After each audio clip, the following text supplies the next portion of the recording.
How's it going, guys and gals? My name is Callum X, and in today's video, we're going to go through a summary of what we learned today from a very, very cool Q&A that went out from Unreal Engine with Romain, who's the solo developer for a game called Derelicts, which is due early 2023 in early access.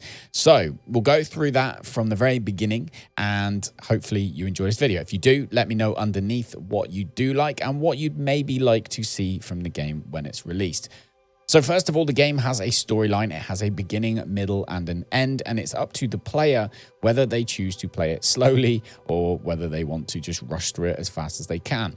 It's inspired heavily by The Forest. Romain said that it was his favorite game of the last 10 years. He had a great time playing with his friends, and he wants everybody to get the same experience from his game, Derelicts. He's been making it on his own for a year and a half now so far, and he's even built all of the AI from the ground up for the enemies, etc.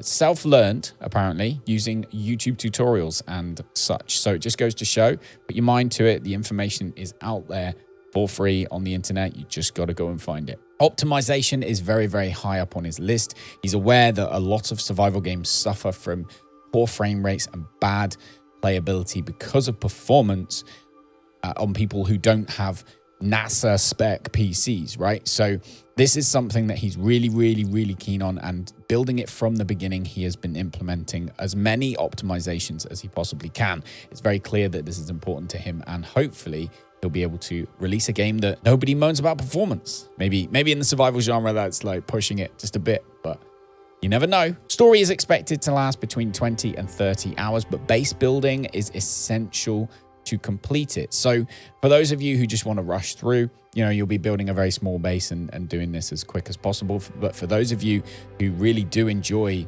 getting creative with your bases, building these extravagant homes for your character during this, it will be included in the story mode. So you'll be able to do that there and extend the story as long as you want it to go. Creative and sandbox mode, if you don't want to do the story and you don't want to fight bad guys, is available from launch. So when it comes out in early access, you will be able to just drop into a sandbox, creative mode, and just build stuff for those of you who want to do that.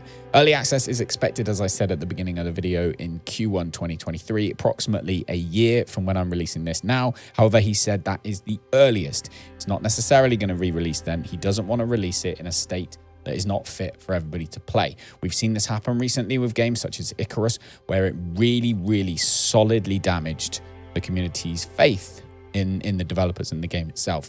So he doesn't want that to happen.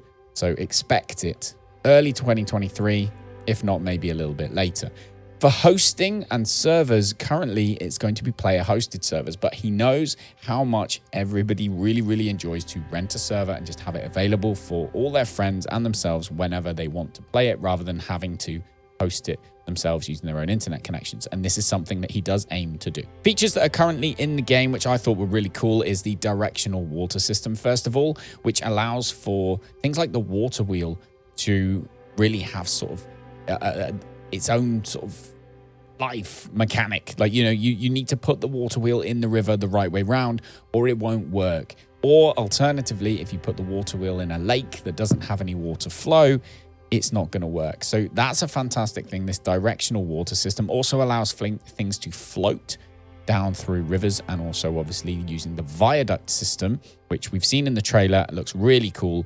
As far as the dog, which we've all seen in the trailer as well, it is possible to have a companion, a dog companion, which is, he mentioned, very good for solo players, especially because if you're playing on your own, it's nice to have an AI companion with you. In this case, the dog adds that immersion. Later on in the game, he's going to be able to find objects and things like that to help you, the player, get through the game. So the dog companion, very cool, very popular decision with me.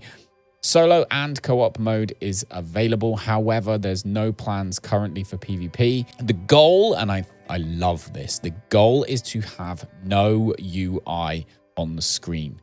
So the screen to be completely clean. It's just you, your bow or your axe, and the world around you. Absolutely love that. He was inspired by King Kong on PlayStation 2, which had a very similar UI experience. The building menu and all these menus that you would need to play the game, you know, you are going to need menus.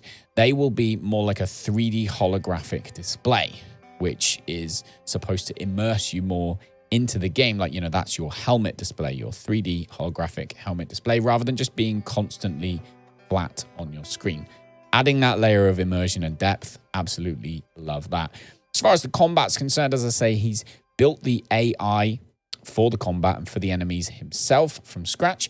And one thing I loved is that they have different reactions to different things. So different enemies will have different reactions to being hurt. If an enemy's low on health and you hit him, he might crawl backwards a little bit across the floor as if he's a bit dazed and then come back at you. All these things just improve immersion compared to a lot of survival games where the animal or the creature or the person just keeps coming at you until you're dead. An enemy might observe you first. It might not come up to you and straight away attack you. It might circle around you just to see what you are, see if you're gonna hurt them or not, and then run in for the kill a little bit later if they feel that they can get you.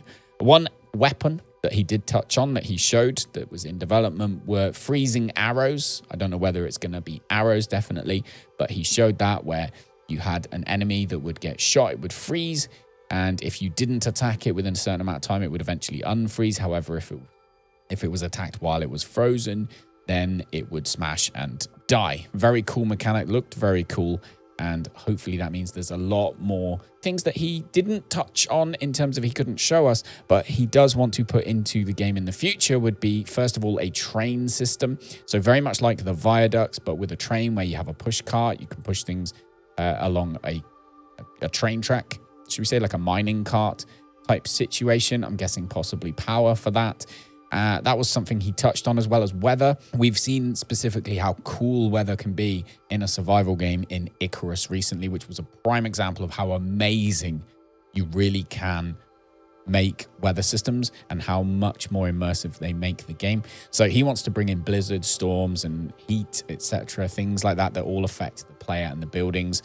As well as he touched on heat possibly affecting things like rivers and therefore affecting water wheels, therefore affecting power, everything being linked together. So he wants to make the AI for the enemies do things such as I touched on earlier, the hesitation before they attack you, but also things like surrounding a group of players first before attacking to increase their chances of, you know, winning that battle rather than just running at you left, right, and center and biting you. And he did show a lot about the tree chopping, particularly, you know, you chop small trees, you get sticks, big trees, you get logs. And mainly, I think, to show us how he is trying to optimize the game as much as possible, showing you how well the trees are optimized to try and lower the amount of work your PC has to do in order to display all of the items on screen. Lastly, we did get a little sneak peek at the intro sequence, the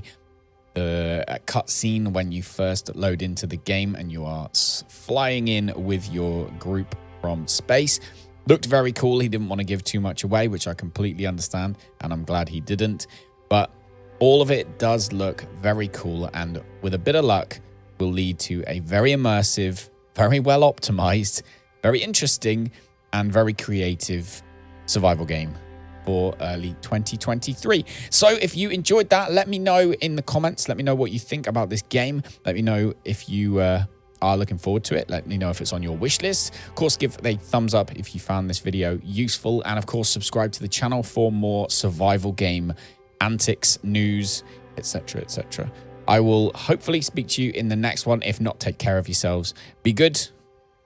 I'll see you later. Bye-bye.